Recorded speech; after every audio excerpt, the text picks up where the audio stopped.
interview people, went out to shop on Thursday night waiting for Black Friday to interview people and write an article about it. Because whatever, I've never, shopped on Black Friday. And I heard rumors they can get very extreme. And I saw some videos, I even saw videos of people getting hurt. Now they do Black Friday in India too. A guy got killed. He got trampled over. So we went out, and first we thought we were going to go to Target. We went to Target and it was quite busy, but I didn't see any long queue of people, so we decided to go to a Best Buy in La Jolla. So when we got there, I was quite surprised. I was expecting to see maybe like a couple hundred people, 100, 200 people.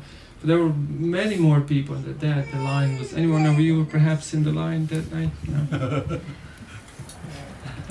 No. Long line of people stretching all the way around the parking lot. So I thought, okay, I felt a little shy, I'm sometimes a little shy. When it came to interviewing people, so I thought I'll begin from the back. Because if you go to the front, everyone's looking at you, but when you go from the back, only the person you're talking to is looking at you and everyone else is looking towards the store.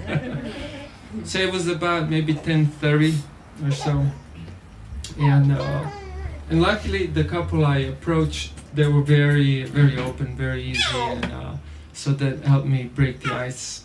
And I asked them a few things about how long they've been in the line, and they said they barely got there like 15 minutes ago. And they usually do that every year. They pick a store where they're going to go to, and they wait for about 2 hours, not more. That's their limit. And I asked them if they ever experienced anything extreme, and they said no, nothing too extreme. Yeah. So, and I asked them whether there anyone in their family is out there shopping at different stores that night, and they did have nearly every family member out there. Since it was like a family tradition. So by now I felt a little more comfy. I pulled out my giant camera, went around and started taking photos. Trying not to, shoot people's faces unless they allow me to do so. I was trying to be respectful. And so, I relaxed a little more, so I decided to go to the front of the line and ask the guys who were in the front a few questions. So when we got out there, we found a family. To my surprise, I thought it'd be someone else. Somehow I thought it'd be, or kids, or, someone who was ready to, wait out there for a very long time. So this was a whole family. They had a tent, they had beds, they had chairs, they had sleeping gear, they had electronic devices, they had what seemed to me like half of the house. And I asked them, how early did they get out there? And they said they were there since Monday morning. Wow. The whole family, since Monday morning. I asked them what it took to be first in the line. They said they got out there Monday morning. Wow. Monday, so that's whole Monday, Tuesday, Wednesday, Thursday, full 4 days. And then the mom was very outspoken. And these people were very friendly, very human. Because after watching some of the videos, I thought I would run into, people who just lost humanity to a large extent. But these people were very human, very friendly, very warm, very open. I was interviewing them, and he was with me. We were both dressed as monks, and there was another guy with us who wasn't a monk. He wasn't dressed as a monk, but two of us we were. And so I thought that'd be a little uncomfortable about it, because the difference is obvious. So Mom was very outspoken. She didn't have issues with speaking about everything. She was even giving me more information than I asked for. And then she said also that at first they wanted to get out there on Saturday. It's like, wow. But she said that that was their son's idea. Then I looked at the son, and the guy was bouncing all over the place. He was maybe like 10 years old. And they had some friends from their neighborhood, also kids, probably friends of their son. Now, interesting thing that the father, all along, he felt very uncomfortable about being there. And even though, I mean, I tried my best not to, make anyone feel uncomfortable, because that wasn't the purpose of my being out there, to make anyone uncomfortable. I just wanted to write an article, a very objective article about the event. But father somehow or other felt very uncomfortable, and he didn't like himself being out there, and he kept making comments such as, whatever his mom said, we've been here since Monday, and the father would make a comment, under his chin like this, materialism at his best.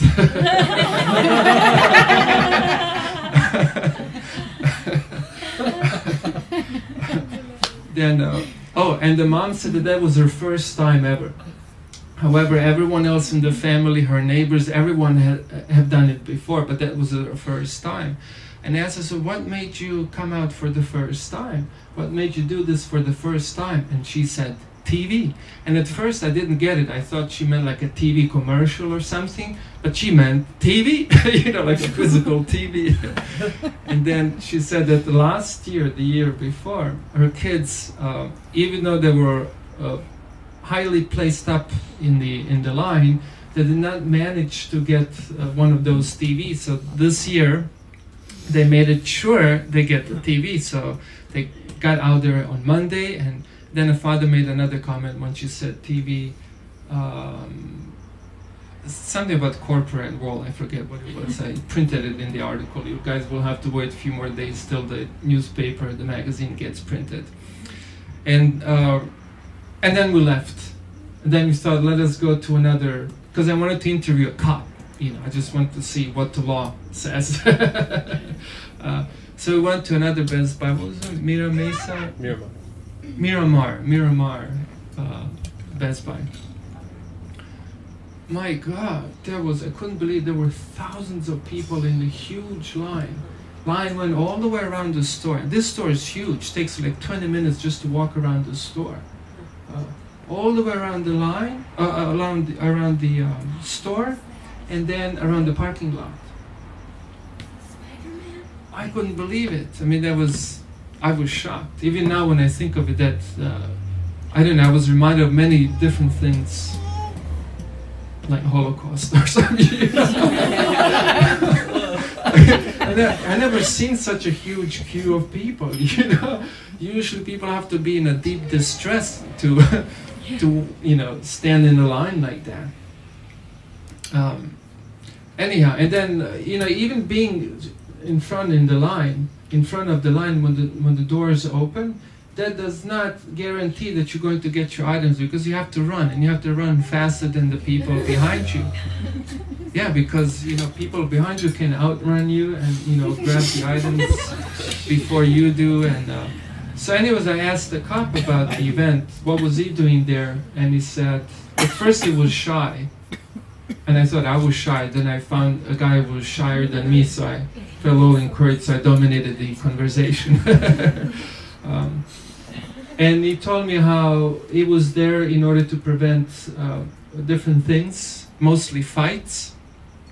And he said mostly fights in the line, because people cut the line, and then other people have been waiting in the line, don't like that, and then fights ensue, and sometimes physical fights like that, and he has to be there.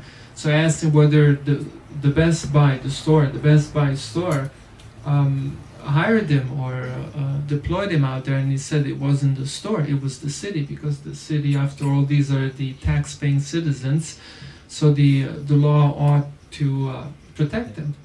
And like this, he told me about the fights inside and outside of the store, but mostly it's concerned with the fights outside of the store like that. And then there was a Best Buy staff getting a briefing before they opened the doors, and it just looked almost like cataclysmic to me.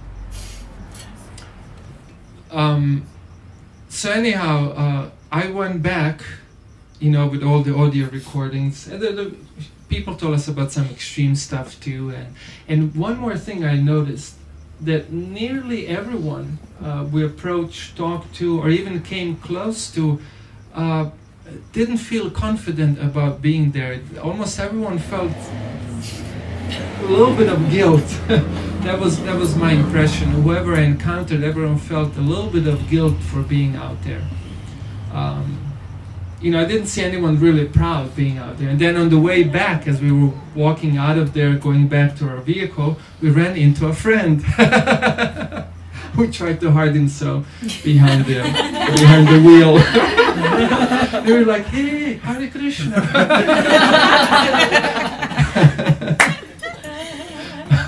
"What are you doing here?" I'm buying a laptop for my job." I was interested because I didn't want to expose him or anything. Again, I really didn't want to make anyone feel bad. Some other people were guilt tripping, and especially this friend of ours. So anyhow, okay, all right, if you want to guilt trip, we're leaving. So we went back, and I was getting ready to listen to all the audio recordings, and I went online to see if anyone recorded videos, because usually shoppers do that. People were in the line that record videos, and I saw. I mean, how to describe this? This was worse than a punk mosh pit, you know. There were people jumping. I think it was at Walmart, and people were leaping and jumping over each other for some phones. There was like a big box of phones which looked like a barrel, and people jumping, leaping over each other. And then and people were screaming, "Ah!" People being pressed and pushed and stepped up and walked over, and I mean, and I said, "Oh my God, this is really extreme." And then, just when I thought this was really extreme, I saw an old woman biting a hand of a guy.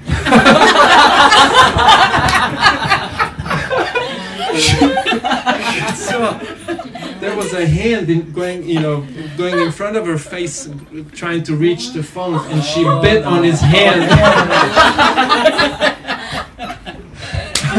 And I was thinking, "Oh my God, this is really far out." So I guess once the door opens, I mean, I saw people running and all that and screaming and kids having fun and like that, but this was really out of line. This was really out of line, and I was thinking, I mean, it really takes terrible loss of humanity to stoop down to this kind of level. But then I reflected back to the very same people because these are the same people who I met in the line, who were very much human. Very much human. I mean, they were warm, they were friendly, they're outgoing, they're eager to communicate, exchange. I mean, they were friendly, they're just human, very human. And yet, 2 hours later, many of them behaving like animals. If I'm insulting animals. Because I did see animals do stuff like that. Pigeons, I saw pigeons. Once I saw there were few pigeons in front of me, collecting some bread that I tossed out. And I saw one tiny pigeon. I mean, the thing looked skinny and underprivileged. So I thought, poor guy, I'll feed him. So I threw him some bread, Then a big fat pigeon guy came in. Chased him away, the small one, and ate the bread. And then I turned to a fellow monk of mine, and I told him, "That's an animal." Yeah. No concern. So that's what I thought when I saw there. And so, Rohini, what's up? Oh, Yeah, just let me finish, and then we can move to the other parts of the program. Just wrapping it up here. So it puzzled me that in one point you have humans who are very human, and then 2 hours later some of them behave like worse than animals. I mean, biting on a hand of someone. I mean, I can't picture myself doing anything like it anytime soon. So, and I was thinking, how does this process take place? Because I could swear that woman who by design. Let me just finish and then I'll. Talking about aren't funny though. Huh? These things that you're talking about, everyone's suffering out there in the lines and everyone's laughing and everything, talking about animals. It would be funny if they had free choice, but they don't have free choice. It's not their choice. This is by design. Yeah, Their cool. minds are being played against them. Yeah. If you don't understand what I'm saying, then you I put that in also in the article. Okay, I'm glad you did. You just Yeah. slow. A lot of laughter where there shouldn't be. All right. That's Krishna, right? Sure, no problem. Love you too. I love you, really, I do. Yeah, okay. Why would you be telling me to leave? You think I don't understand? No, I didn't tell you to leave. That's your choice. Why? No, I know it's my choice. And it was your choice. It was your choice. Excuse me. You know why I came? Because I'm seeing this shape with pictures through it. And I on March 17, 3 years ago, a monk got me there, and I wanted to come ask that monk, what that? Bro, you diamond, decided. with a diamond in the center. Bro, you decided. Means. That's why I came. Bro, you decided to interrupt. Relax, bro. That picture right there. Hey, you decided to interrupt. Relax. Please, just leave. Chill. I'm not meaning to sound violent. Hey, you putting words in my mouth. But right now we're all laughing about people who are out there needing you. I know, but that's just your opinion. No, it's a fact. They need you. No, it's not your your opinion. We're all opinion. here laughing and talking about it, and no one's even thinking that fuck we could be out there helping. Okay, all right, I think you need to go Thank you now. very much for coming. Well, if someone could explain what that diamond in that portal fucking means, please come find me. Okay, cool. Thank you. We will. Talking about. So, pigeons. No, the thing is that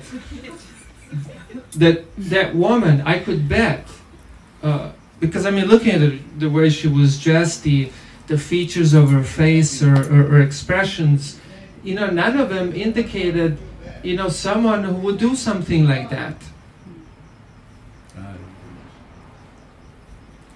Because misery loves company. When you're miserable, you have to share it with the world. Okay.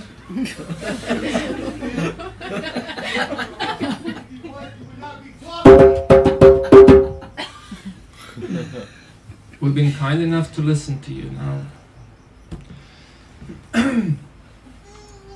And I'm sure that before she left her home, she wasn't thinking, okay, I'll be in the store and I'll be biting on people's hands. I'm sure she wasn't thinking like that. So how is it that, in just a matter of a couple of hours she got there? And this is something that's described in the Bhagavad Gita. Dhyayato Vishayan Punsa Sangas Teshu Pajate Sangat Sanjate Kama Kama Krodo Bijate. And everything begins with contemplation. You contemplate Alec. Windows are open. Yeah. Everything begins with contemplation. You begin to contemplate with a possessive mentality that I like to possess something. And then the next thing that develops in the heart is attachment. And then once the attachment, the connection of that nature has developed, then at this point, you start to become, you start to enter this first stage of meditation.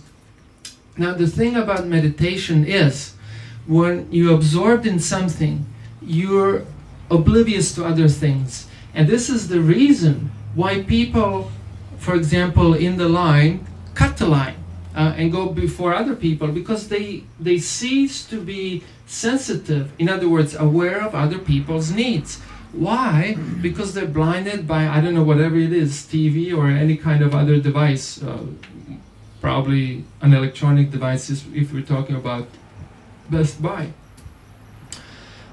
So these are the first stages of meditation. But this kind of meditation is not an appropriate meditation because it creates a loss of memory. Because the very next thing, Krishna says, it's anger. Anger and aggression.